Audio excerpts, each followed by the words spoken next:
Number 12. Cucuteni-Trypillia. Somewhere in what is now Ukraine, around 3700 BCE, a town of 15,000 people or more set itself on fire. This was not the work of raiders, and not a lightning strike either. The residents packed up what they could carry, then torched every house in the settlement themselves, and moved on to build the same town over again a short distance away. They did this every 60 to 80 years, for roughly 2,000 years, across hundreds of settlements. Then, around 2750 BCE, they stopped, because there was no one left to do it. This was the Cucuteni-Trypillia culture, sometimes called Old Europe, spread across modern Moldova, Ukraine, and Romania from about 5,500 to 2750 BCE. A magnetometer over the site at Liangju, and the shape resolves into something almost too tidy to be real, house after house arranged in tight concentric rings, like a crop circle scaled up to the size of a small city. Liangju alone covered around 340 hectares of ground. Depending on whose model you trust, somewhere between 15 and 21,000 people lived there around 3700 BCE,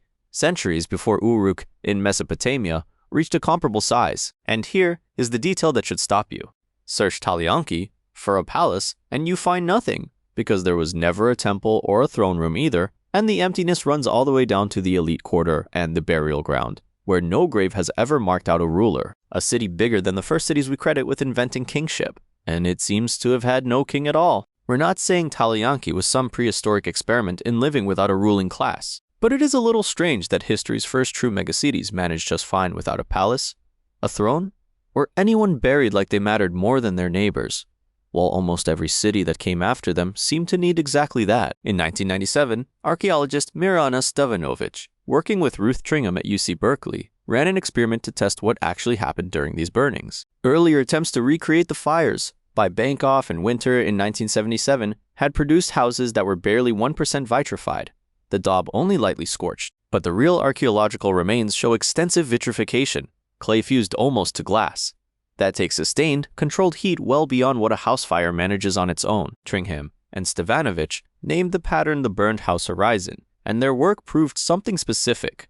This was not an accident at all. Someone had engineered it on purpose. What it does not prove is why. Tringham and Stevanovic read it as ritual, a kind of funeral for a house that had lived out its span. Archaeologist Gary Schaffer read the same evidence in 1993 and saw something closer to recycling, dilapidated, wattle and daub converted into usable fired clay for the next build. Others point to the population density of these megasites and wonder if burning was sanitation, a way of dealing with disease before germ theory had a name. There's no evidence of weapons or trauma anywhere in the burned layers, so nothing here suggests an attack. Just an entire town, deliberately erased. Even the population numbers won't sit still. Researchers at Kiel University, working the same dataset for the site of Maidanetsky, have put its population anywhere from around 6,000 to as high as 46,000, depending on the model. That is not a rounding error. That is, a research team disagreeing with itself about how many people lived in a city that existed 5,000 years ago. The climate turned hard and dry after 32,200 BCE, and steppe migrants were moving in around the same window. And somewhere in that overlap, Old Europe cities went quiet for good. Which of those killed it, or whether it was all three at once, is a question none of the excavators have been able to settle. Number 11. Chaco Canyon. This time it's the high desert of northwestern New Mexico, a canyon with no permanent river, and not a single forest within walking distance. Between roughly 850 CE, the people who lived there built Pueblo Bonito, one structure with around 800 rooms rising as high as 5 stories. Nothing else in North America came close to that scale for another 700 years, until apartment blocks started going up in New York City in the 1880s. A single canyon town, briefly, was the biggest thing on the continent. None of the timber for it grew anywhere nearby. Builders hauled in an estimated 200,000 wooden beams from forests at least 50 miles away, one load at a time, with no wheels and no draft animals to carry any of it. They also cut close to 400 miles of road, some stretches 30 feet wide, running arrows straight across mesa country instead of following the easy grade. That's farther than the drive from Chaco to Denver today. Several of those roads simply stop at a cliff edge, for reasons nobody has ever pinned down. The standard story used to be tidy. A severe dry spell, the Great Drought, hit around 1130 CE and is well documented in tree ring records, and the Chacoans supposedly farmed the land past its limits and had to leave. It became a favorite case study for books like Jared Diamond's Collapse, a warning about societies that wreck their own environment and pay for it. Then in 2014, a study in the Proceedings of the National Academy of Sciences went looking for the physical evidence that story required. The stripped hillsides and cut stumps you'd expect from a deforested landscape and turned up almost none of it. That knocked out a large piece of the explanation that had been repeated for years without much pushback. The timing causes a bigger problem than the missing stumps. Construction at Chaco was already slowing down in the late 1000s, decades before the Great Drought even started. And tree ring evidence shows new arrivals were still moving into the canyon during the drought itself, not fleeing it. A society supposedly dying of thirst kept pulling in newcomers.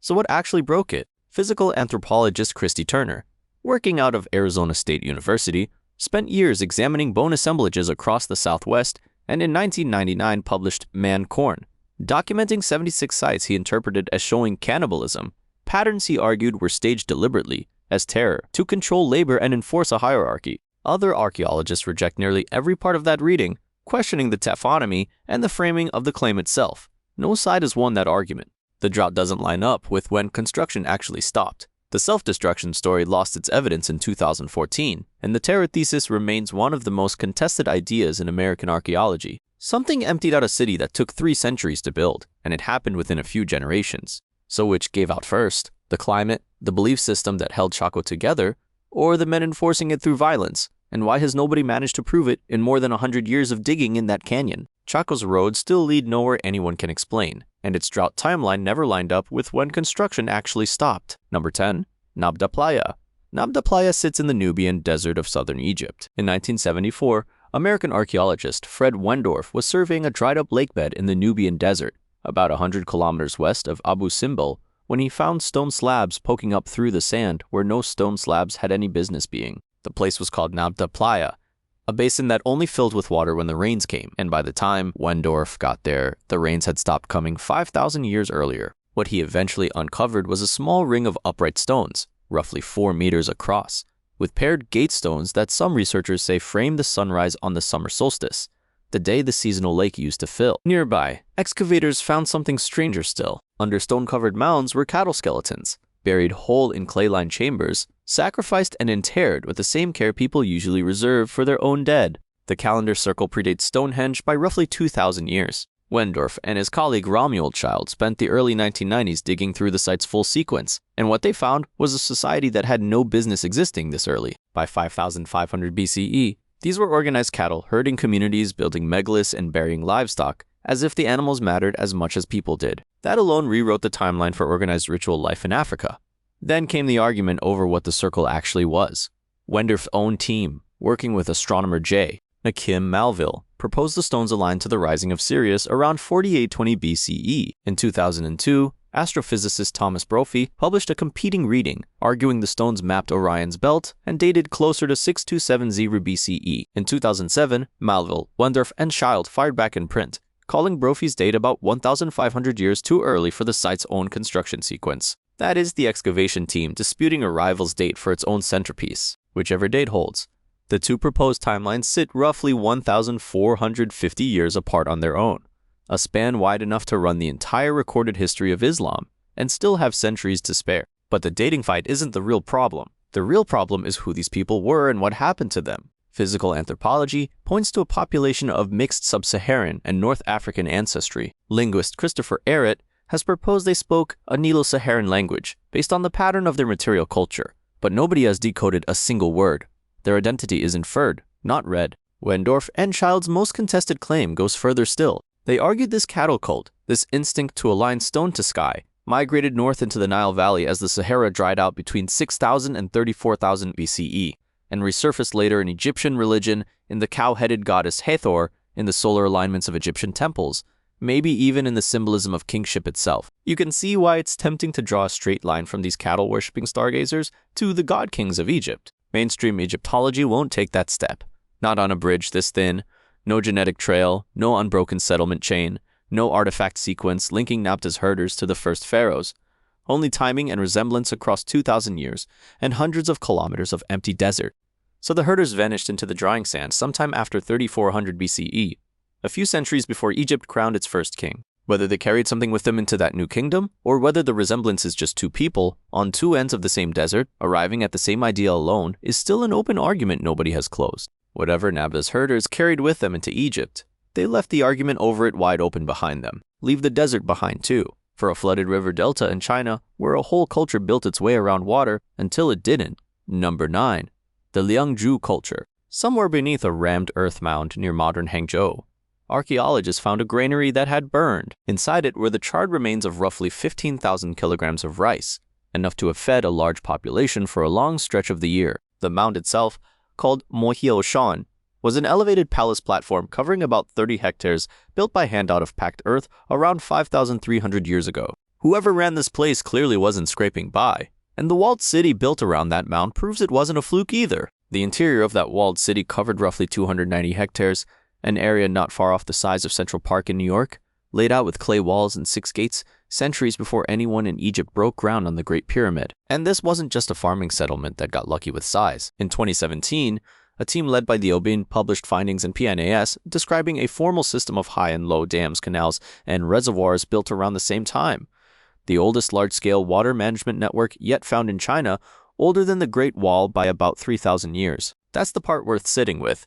This was a society that had already solved flooding. It had engineers, planners, and enough centralized authority to build infrastructure most Neolithic cultures never attempted. The palace complex produced something else too, jade, and a lot of it. The Fanshan tombs near Moyaoshan yielded the largest ceremonial kong ever recovered, a carved stone object weighing about 3.5 kilograms, roughly the heft of a bowling ball, cut entirely by hand with no metal tools. Nearly all of the kong and bai jades known from this entire period, across the whole region, come from Liangju sites. Whoever controlled that jade controlled a great deal else. Then, around 2300 BCE, it all stops. In 2021, Haiwei Zhang and Hai Cheng, working with the Institute of Global Environmental Change at Xi'an Jiaotong University, dated stalagmite records from nearby caves and found evidence of an intensified monsoon flood between roughly 2323 and 2302 BCE, a window that lines up almost exactly with Liangzhu's disappearance from the archaeological record. The official account reads simply enough: heavy rain overwhelmed the delta, the dams and canals couldn't hold, the rice economy drowned, and the city was abandoned. Yet plenty of ancient societies have taken a catastrophic flood on the chin and rebuilt within a generation, which is what makes Liangju's case so strange. Liangju had already engineered its way around flooding once. It had the labor, the authority, and the technical know-how to do it again. Instead, the jade tradition vanished, the urban center emptied, and the region shows no comparable culture for centuries afterward. No mass grave has ever turned up. No migration destination has ever been confirmed, and no named successor culture picks up where Liangju left off. The stalagmites can tell you when the water came. They can't tell you why a civilization built specifically to survive flooding simply didn't try again, or where several thousand people who once carved jade by hand and ran a functioning dam network actually went. Liangzu's jade carvers vanished from the record without a trace. A little further west in China, and centuries later, another culture left plenty of traces behind, just none of them left whole. Number 8. Sanxingdui. In 1986, brick factory workers outside Guanghan, in China's Sichuan province, cut into the earth and hit something that stopped the work cold. Underneath was a pit packed with broken bronze, burnt bone, and shattered jade. All of it deliberately smashed before it went into the ground. The second pit turned up 20 meters away on August 14th. What came out looked like nothing else in Bronze Age China. Bronze heads with eyes that jut out on cylinders, built for a purpose no one remembers. A standing bronze figure 260 centimeters tall and roughly 180 kilograms.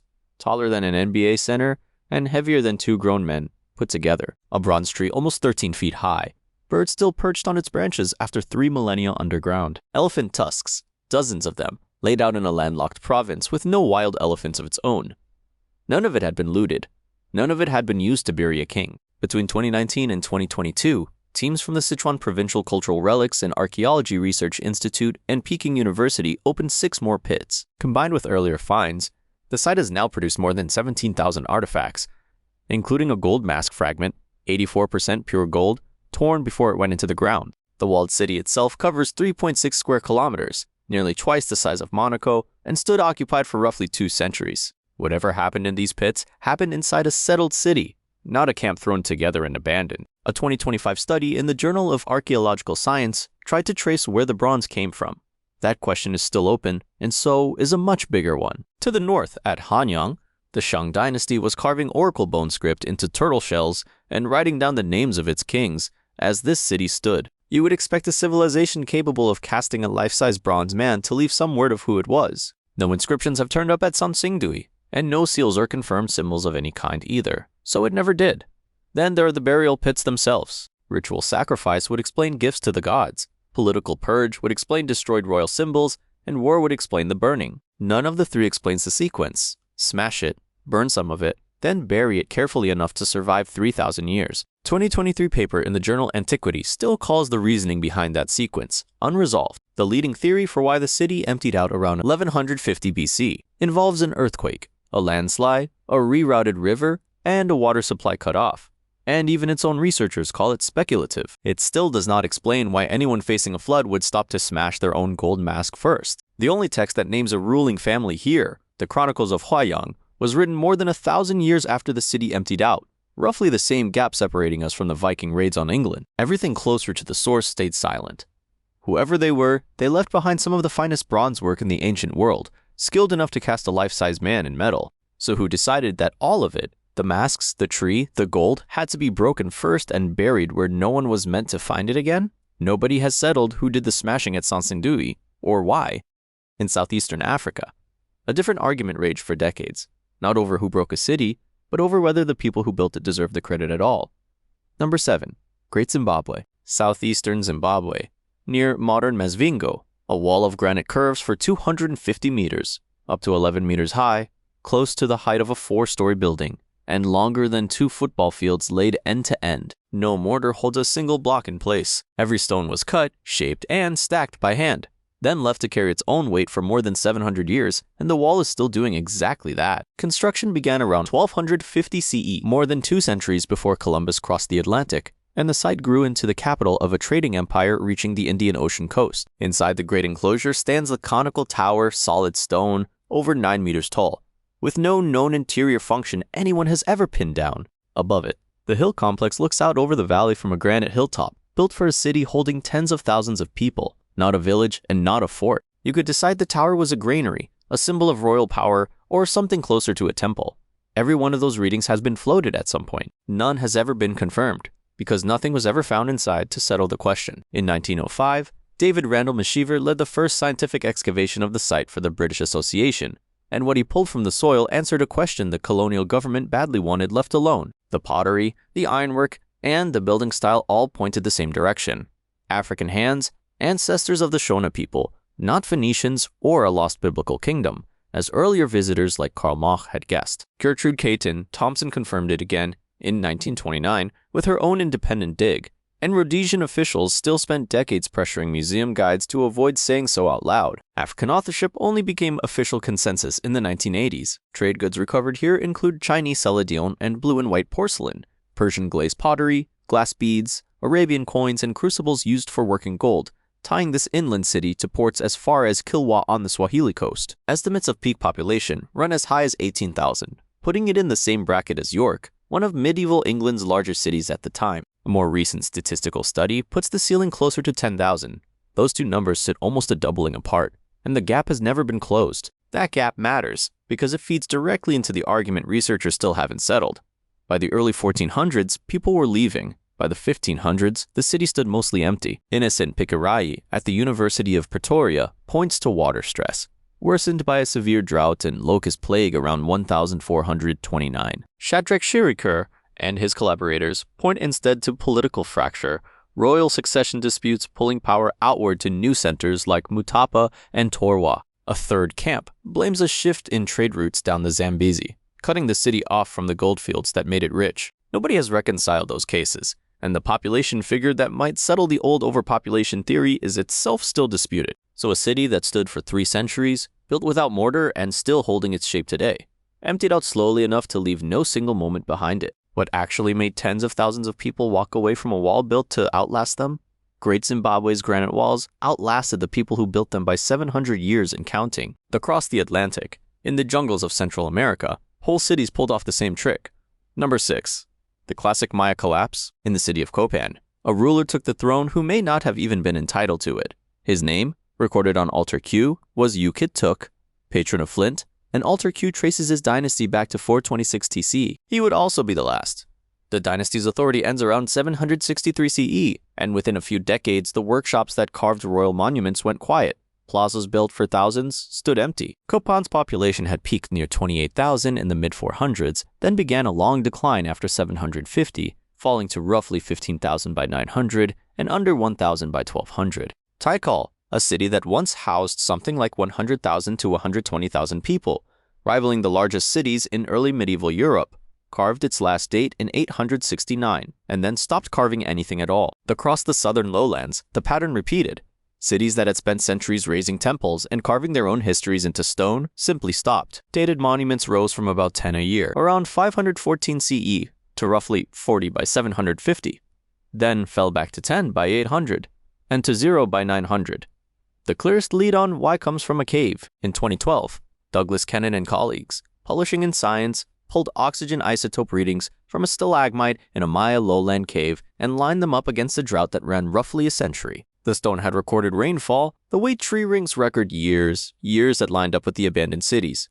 Then in 2018, a follow-up study in the same journal revised the numbers upward. The original estimate, a 25 to 40% drop in rainfall, turned out to be conservative. The real figure may have reached 70% at the driest points, a deficit steeper than any drought recorded in the region in modern times. The complication is that two teams measuring the same drought from the Chalk and the Yoke-Eye caves don't fully agree on how severe it was. And severity aside, drought alone doesn't explain why the collapse stopped where it did. Chichen Itza and Uxmal, to the north, didn't just survive the Terminal Classic, they grew. And the Highland Cage kingdoms in Guatemala thrived through the same centuries. Whatever hit the southern lowlands seemed to know exactly where its border was. David Webster at Penn State has pointed to the obvious gap.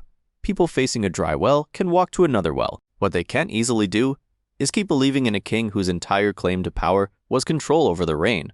Once the rain stops coming, that's a political failure riding on an environmental one, and specialists still argue over which was pulling the other down. You'd expect one drought to treat every city under it the same way, and it didn't. Mainstream scholarship treats climate as the leading cause, with the physical evidence to back it, but even its researchers admit the models can't explain why cities under the same regional skies took such different paths. One dynasty ending, while others kept building for centuries more. The stelae stopped, and the stone went quiet. Nobody has said why the same drought that cities to the north simply endured was enough to end 3 centuries of kings in the south. The Maya lost their kings to a drought that seemed to respect a border it had no business respecting. Half a world away and more than 1,000 years earlier, a civilization survived droughts, invasions, and 2 separate sackings of its own capital, only to disappear anyway, for reasons nobody has pinned down. Number 5. Elam.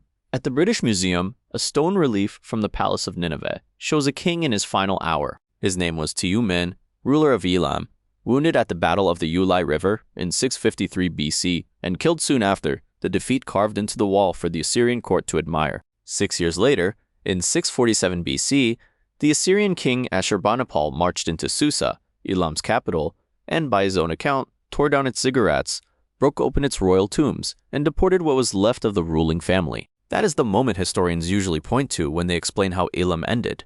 It isn't actually when Elam ended. Elam had already been standing for more than 2,500 years by then, since roughly 3,200 BC, longer than the stretch of time separating today from the fall of the Western Roman Empire. Long before Ashurbanipal ever marched on Susa, the civilization had already gone through one vanishing act of its own. After the Shetruchid dynasty collapsed around 1100 BC, Elam disappears from the historical record for more than 3 centuries before resurfacing as the Neo-Elamite kingdoms that Assyria eventually went to war with. Ashurbanipal's sack in 647 BC did not end that resurgence either. Elam held on for another century after the ziggurats fell, and only finally lost its independence to Cyrus the Great and the Achaemenid Persians in 539 BC. By every reasonable expectation, the story should have ended differently here. Rather than erase Elamite, the Achaemenids adopted it, making it one of 3 official languages of the Persian Empire, recorded across more than 10,000 administrative tablets excavated at Persepolis in the 1930s, an archive spanning roughly 50 years of record-keeping. Conquered languages with that kind of imperial backing tend to stick around,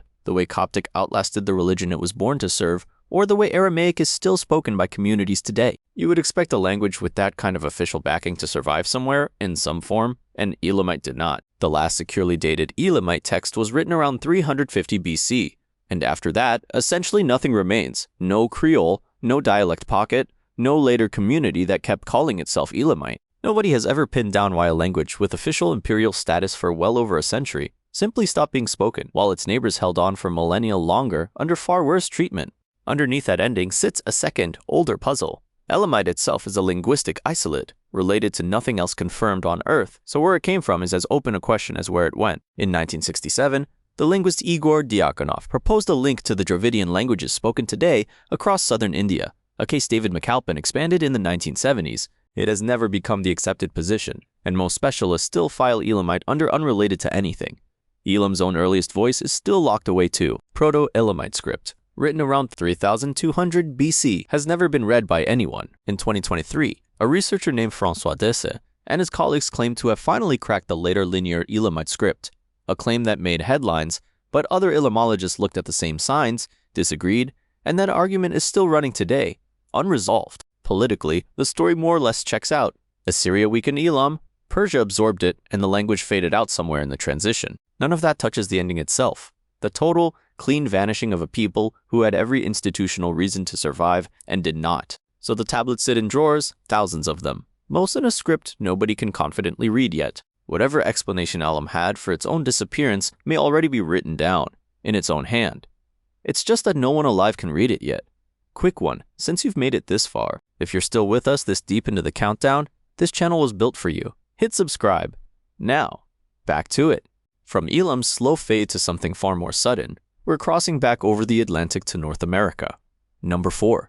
Cahokia, the modern wooden staircase bolted onto Monk's Mound today, just outside Collinsville, Illinois, and the view is mostly grass, a tree line, and the skyline of St. Louis sitting across the Mississippi River.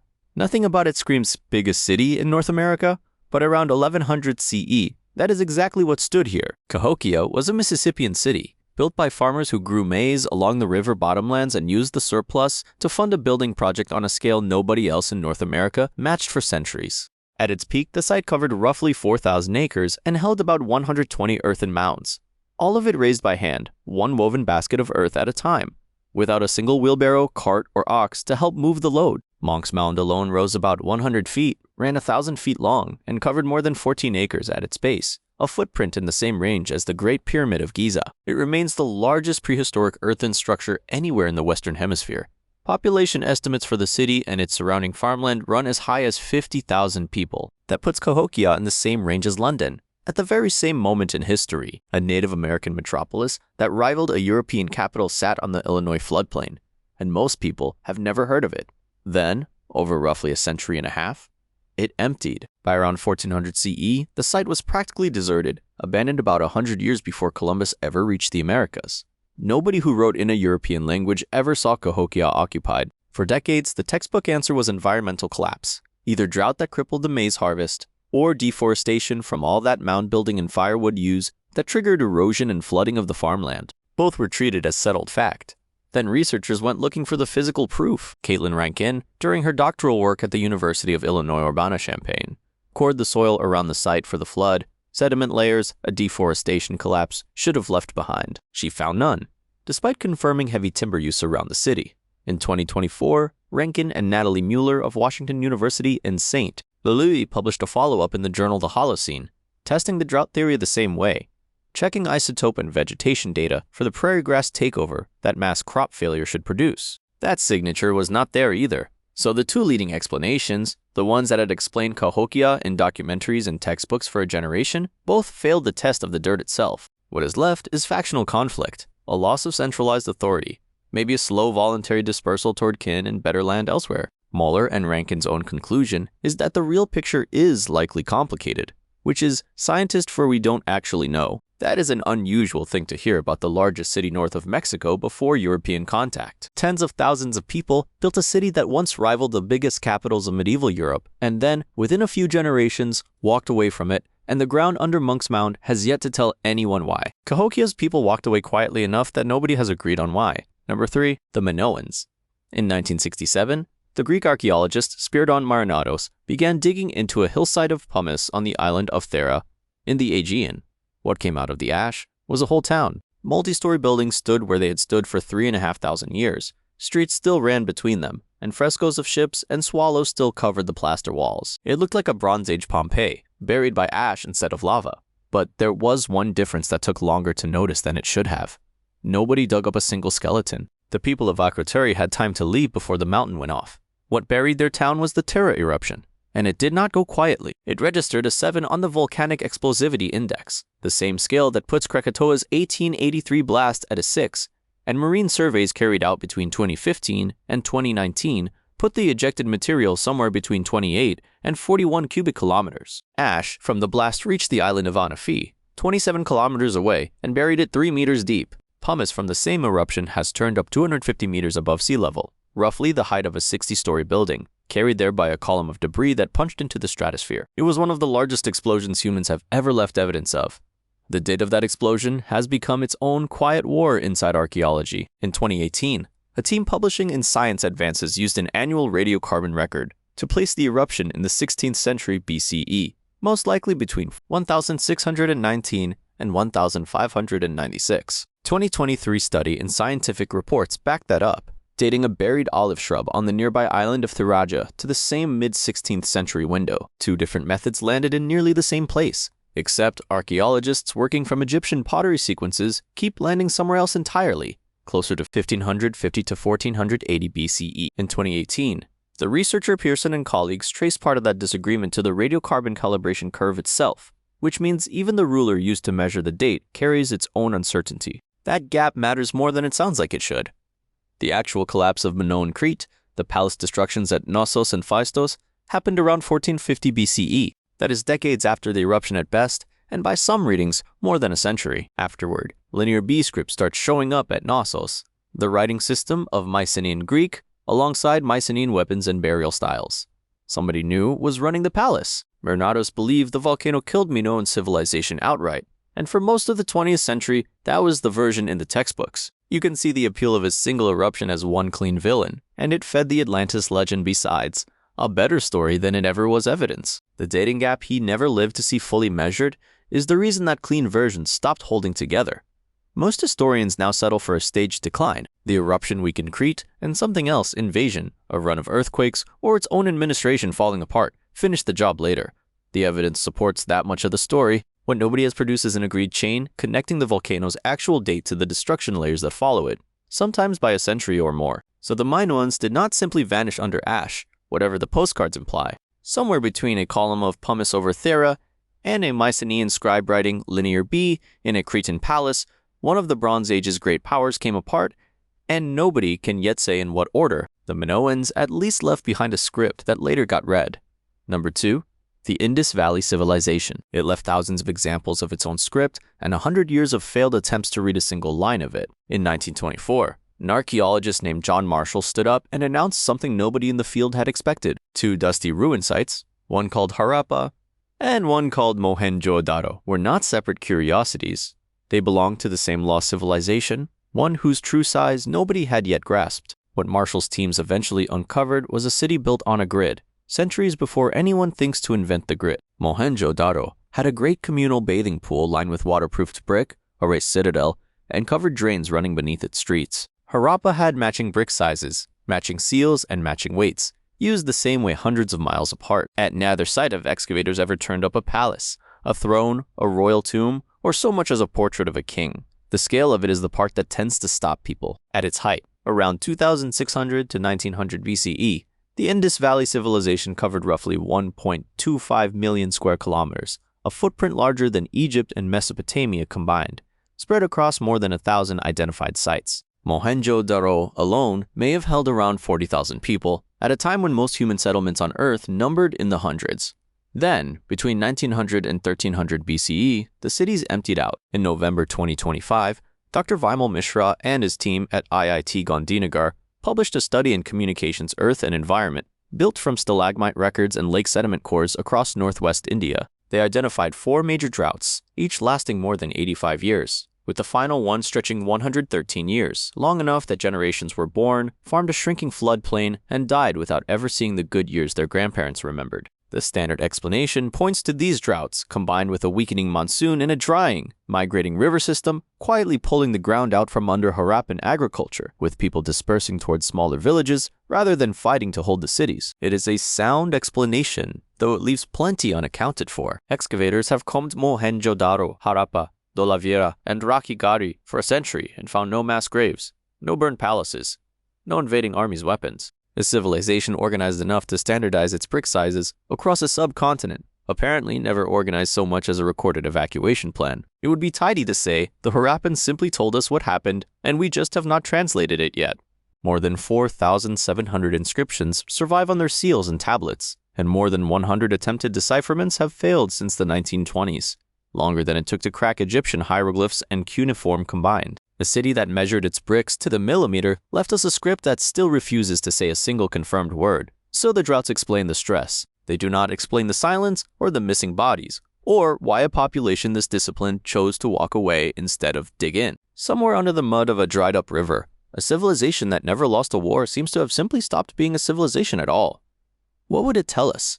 If we ever got the seals to talk, the Indus cities went quiet one at a time, over centuries, without leaving a body count behind. Number 1. The Sea Peoples and the collapse of the Bronze Age world, sometime around 1185 BCE, in the coastal city of Ugarit on the Syrian coast. A king named Hammurapi sat down and wrote what may be the last message his kingdom ever sent. Addressed to the king of Cyprus, it said his army and chariots were away fighting in Hatti, his ships were off the coast of Lucca, and the country had been left to defend itself. The tablet was still baking in a kiln, unsent or unanswered, when the city burned. Excavators later found it in the ruins, along with 32 arrowheads and a scatter of bronze daggers and swords. Ugarit was not the only city that went quiet that way. Within about 50 years, on either side of 1200 BCE, the Hittite capital of Hattusa was abandoned, Mycenae burned, and the palace at Pylos recorded frantic last-minute orders to post rowers and watchers on the coast before its scribes simply stopped writing. At Medinet Habu in Egypt, Ramesses III had the story carved into his own temple walls. Raiders in feathered headdresses and horned helmets, arriving in ships with birdhead prows, sweeping through Hatti, Carchemish, Arzawa, and Alesia, lands the inscription says could not stand before their arms. That is roughly 3,000 kilometers of coastline, from mainland Greece to the Nile Delta, unraveling inside a single human lifetime. It is the kind of collapse you would expect to hit one empire, not 4 or 5 unrelated civilizations with different languages, different governments, and different gods, all at once. Historian Eric Klein at George Washington University laid out the modern answer in his 2014 book, 1177 BC. Not one cause, but several. Arriving together, drought and earthquakes, and cut trade routes, and displaced populations turning to raiding. It is a serious, well-supported argument, and it accounts for a great deal. It does not account for why the pattern lands so cleanly on the same 50 years across so many unconnected societies, or why the archaeologist Jesse Millick, re-examining the physical evidence site by site, found that 94 of the 153 destruction events usually cited for this collapse were misdated, undersupported, or never happened at all. Cut the evidence that hard and the tidy story gets shakier, not sturdier. Then there is the strangest document to survive the whole affair. When the governor of Cyprus wrote back to Ugarit, he did not blame foreign invaders. He told Hammurapi the ships and men attacking his coast were from his own country, not raiders from the sea, but neighbors, or something worse than neighbors. We like the idea of the Sea Peoples as this ancient world's boogeyman, a horde arriving out of nowhere to end the Bronze Age. The evidence keeps suggesting something closer to home. Nobody has ever matched most of those names.